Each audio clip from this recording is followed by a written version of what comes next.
Ayan, magandang hapon po. Lalabas po kami kasi po sabi niya po is tawagan ko siyang Ate Helen from France. Nagbigay po siya. Bagong sponsor din po natin. Maraming salamat po ma'am sa blessing. Sorry ate, sorry na nasanay ako sa ma'am. Salamat po ma'am Helen, Ate Helen dyan sa France sa biyaya po na binigay niyo po sa amin ngayong araw.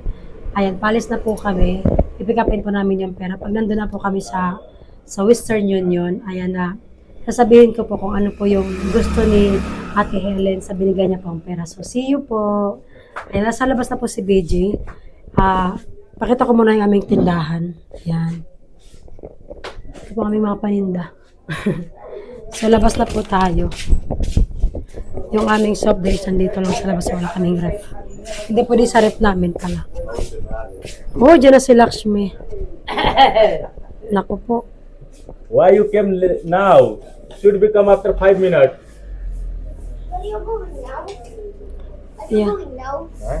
Are you going now? Yes, Where? in Dharampur. Let's see, you want to come with us? I want to go. Only pay, oh?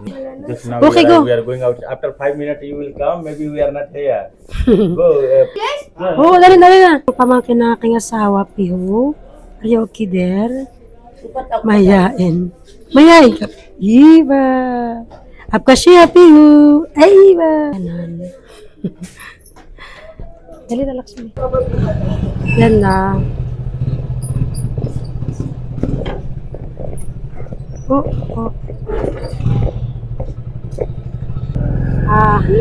Papunta na po kami. Maganda po yung panahon ngayon. Hindi siya naulan. Po siya. Hindi naman siya masyado malayo. Kaya, ipakita ko na lang po sa inyo yung buong. Opa! Oh my gosh, may bus. Laki ng bus mo. Nagulat ako. Ito pa pala yung yung public school. Malapit lang public school yun sa amin.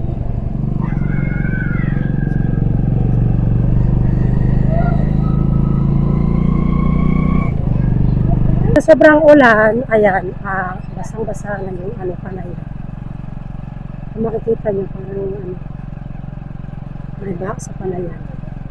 Nandito na kami malapit sa may aming ikalawang sa bahay ng aking, sa nakatira aking mga yung kapatid ng asawa ko.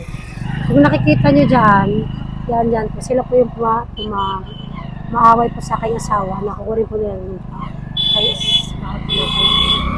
Sila po, kung nakikita po yun doon, yung nakita nyo kanina, sila po yung gusto kunin ng lupa. Lupa po ng aking asawa. Ngayon po, kanina po, share ko na lang po sa live kung ano po yung ginawa nila naman kanina. Pag-usapan po natin mamaya. Yun po yun sila. Ayan. Medyo malayo po dito yung yung Western Union kasi po yung iba pa ayaw pang magbigay ng pera. Kaya doon kami sa kabilang barangay kukuha kasi doon po yung nagbibigay. Dito po talaga sa may malapit ay hindi. Kawa naman si Kuya, init na init.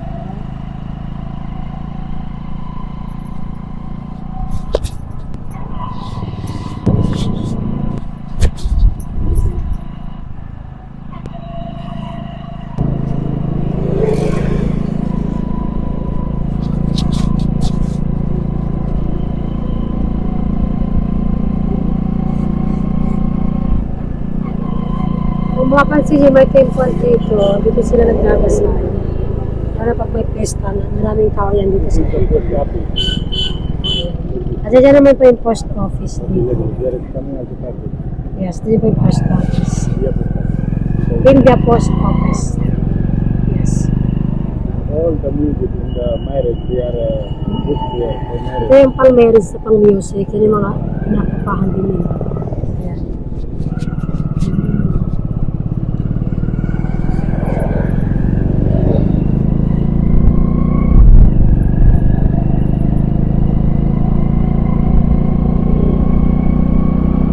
Ganda po yung panahon ngayon. Maganda yung panahon, hindi tayo inuulan, hindi katulad kahapon. Sobrang lakas po ng, sobrang ulan po. Sayang nga naputol yung video eh, kasi ano, hindi ko alam kung ba't nag-block. Ito po yung video. Oo naman siya.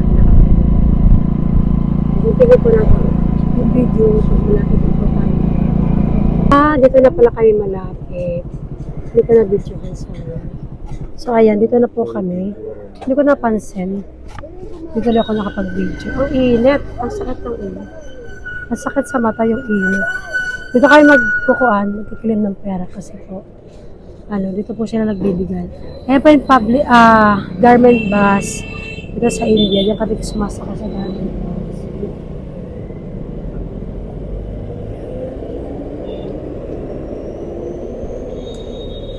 Nakpo din ito. Ayun na po si BJ. Sumama si Lakshmi. Ayan, si Ate Helen po from France. Nagbigay po siya ng $100 para po, sabi niya kasi, pay magbibigay ako sa'yo, itabi mo lang para maipon nyo sa panganak mo. Thank you so much po, ma'am. Ayan, dito na po kami sa Western Union. Sabi mo, itabi ko daw yung pera para po sa aking panganak. Pandagdag daw po sa aking panganak. Sa awa ng Diyos. Ayan. Hi, Lakshmi. Huwag mong kagatin yung ano mo, anak ko. Yung helmet mo, baka maubos yan. Yan po sila mag-ama. Dami kumukuha dito. Daming tao. God. Tinanggal na yung tali ng buhok niya sa school. May nahulog daw yung tali. Yung asawa ko nandiyan. Gigante po. Marami pong customer. Mapapansin niyo po kanina, marami sila ngayon. Paunti nang na natapos. Si BG po siguro yung huli. Ayan. Ito naman ako nakapagtali na. Hindi po kami mamimili ngayon sa pera po ni ma'am, ni Ate Helen from France. Nung pinadala niya po €100 kasi nga pinapatabi niya po yun, pandagdag po yun sa aking panganak. Kaya titabi lang din po namin yun. Maraming salamat po Ate Helen from from France. One is there. Where? It's You ask him why you came here. Don't go there! Baka maano ka dito ng motor, anak ko. Huwag ka pumunta doon. Dito ka!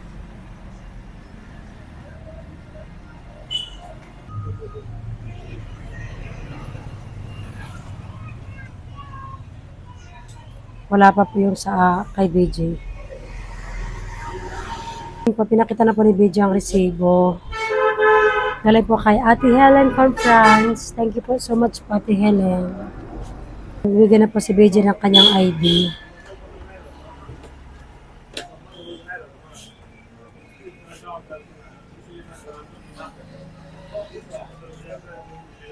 Po sa pang mag-ama.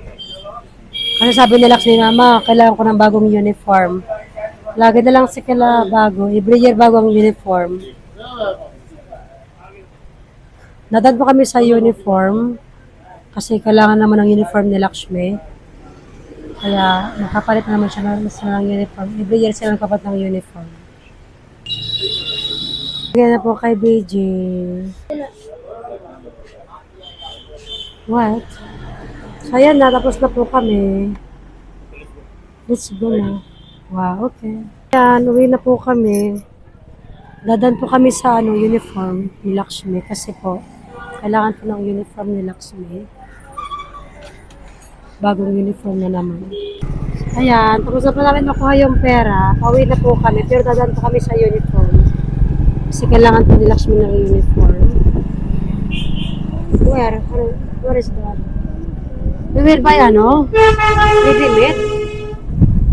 Ready-made or net to stretch?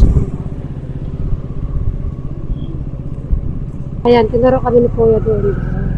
Sa may banda roon. Bila ng mga uniform.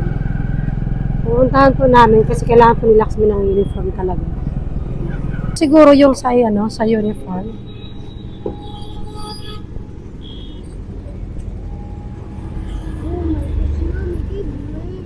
No, go. Are you sure they are changing all the dress? yes.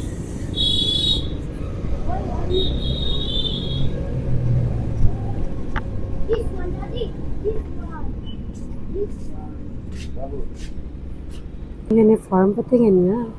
This from boy. Very well. That's the name of the her school? Yeah, very well. What is the name of her school? Yes, this good girl. Ayan. कितने का है बाबू? बता दे How much? Ah, yan. Ito yung school ni Lakshmi. where's the hair for the Check dress. this one is good. Yan nga. It's look like big, yeah? Maybe they will बड़ा है change वो, again. थोड़ा छोटा तो। Every year kasi sila nagpapalit ng uniform eh. Silang uniform mga damit dito. Where's the hair for the It's just try this photo. Then you will see. Yes, it's too big. 29 I think. 28. 30? Subukan mo to.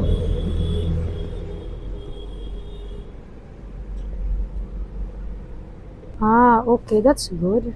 वो नहीं क्या? इधर आ? यही आएगा? And the belt. Ah, that's perfect to her. It's small, That's perfect. Perfect. What size? Ayan, may uniform na naman po si Lakshmi bago. huh? This is new uniform. Yeah. Sinukat talaga Yes, ito. I know. Belt din po. And necktie. As him. Let me know where I will get. It's so small. Ayan.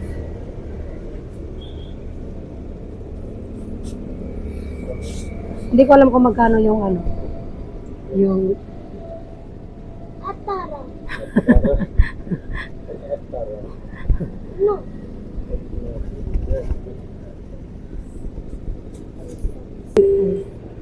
ayan, titingnan natin kung magkano lahat. May t-shirt, may parang dress, may socks. Kompleto na po sila dito. May necktie. Ayan. May belt. Kompleto po yung kanilang uniform.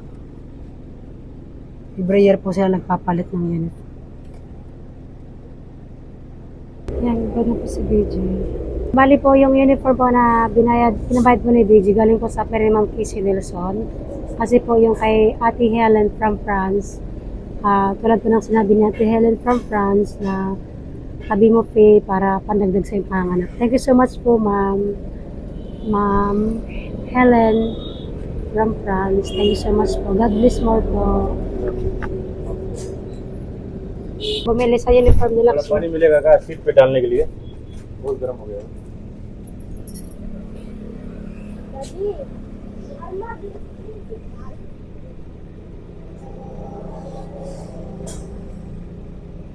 Nalaga ni BJ ng tubig yung motor kasi sobrang init sa upuan. Naluluto yung mga puwet namin.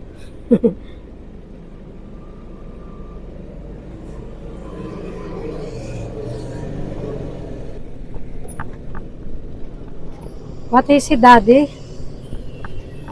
Ha? Uwi na po kami, nakabili na po kami ng uniform ni Lakshmi at nakabili namin yung pera ni Ma'am. Ni Ma'am Helen, ni Ate Helen from France. Ayas, thank you so much po Ate Helen from France. Lagi po kayo mag-iingat. At sa lahat po ng aming mga sponsors, maraming salamat po talaga sa biyayang binibigay niyo po sa amin sa araw-araw. Thank you so much po talaga, maraming salamat. So, uwi na po kami. Ayan. Kaya, yun po pala, yung school ni Lakshmi, yung principal po pala, yun po yung may-ari ng tindahan ng mga uniform. Kaya naman po pala, every year po sila nagpapalit ng uniform dito sa India. Sa school po ni Lakshmi. Nakakaloka. Nakakatuwa, no? Kaya po pala, doon din na namin, may-ari po principal po doon. So, yung malapit na po kami sa Darampur.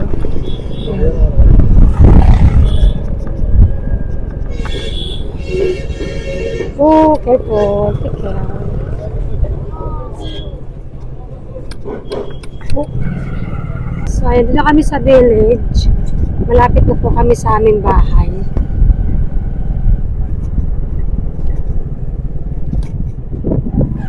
Ang ganda ng weather ngayong araw, sama ng Diyos. Nahawak pa ako dito sa likod nga pala.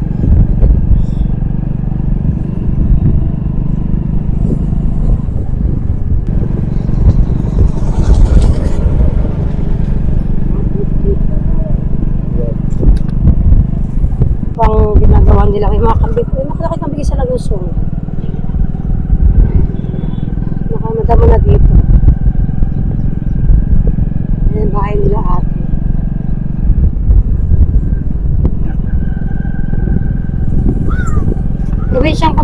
Probinsya po talaga kami dito sa India. Malayo kami sa Kabihasnan. Ang daming kambing o kakarnin lang. Naku po si Kuya nakatulog na.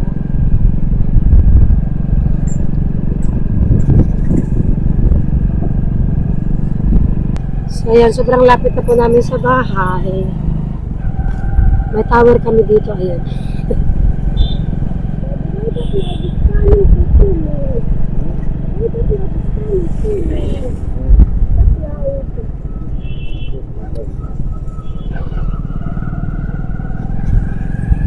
May bigasan pala dito sa aming malapit sa amin. Ayan, sawa ng Diyos, malapit na kami. Dating na po kami. Ayan na, pinagyan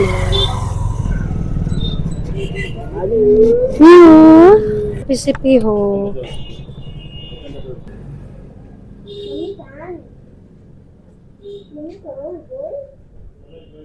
Kayo naman, nakakalat na dito. Buntis po yung aming isang kambing. Yan, mga anak din po siya. Di ko alam kanya siya mga anak. Ayan yung aming mga kambing.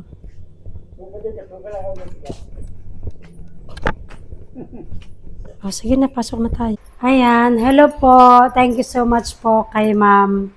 Kay Ate Helen dyan po sa France. Ayan, nagpadala po siya ngayong araw ng 100 euro. Ito na po yun.